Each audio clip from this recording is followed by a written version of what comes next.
Good evening ladies and gentleman, मैं हूं आदिल मुराद और आपको खुशामदीद कहता हूं हमारे इस ब्रांड न्यू शो में जिसका नाम है लाखों का सच। देखने में आया है कि झूठ हर बुराई की जड़ है और एक झूठ को छुपाने के लिए अमूमन इंसान को 100 झूठ और बोलने पड़ते हैं। लाखों का सच क्या है? लाखों का सच एक ऐसा प्रोग्राम है जो आपको सच बोलने की तरगीब देता है और उसी के साथ आपको एक मौका देता है 5 लाख रुपए जीतने का। जी हां, इसीलिए हमारे इस प्रोग्राम में जो भी कंटेस्टेंट आएंगे वो सिर्फ सच बोलेंगे।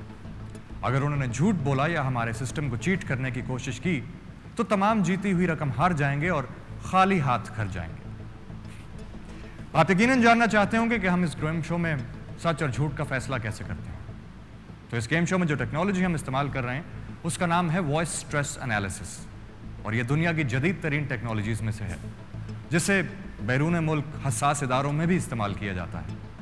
इस सिस्टम की खास बात यह है कि यह आपकी आवाज़ में स्ट्रेस लेवल्स को एवेल्युएट करके सच और झूठ का फैसला सुनाती है। इसकी एक और ख़ास बात यह है कि इस सिस्टम को यह फ़र्क नहीं पड़ता कि आप किस लहजे या किस ज़बान या किस टोन में बात कर रहे हैं। ये सिर्फ आपकी आवाज़ में स्ट्रेस लेवल्स को जज करके सच और झूठ का फैसला करती है। इससे पहले कि आज हमारी पहली कंटेस्टेंट से हम आपको मिलवाएं, लेते हैं एक छोटा सा break. Stay with us, will be right back.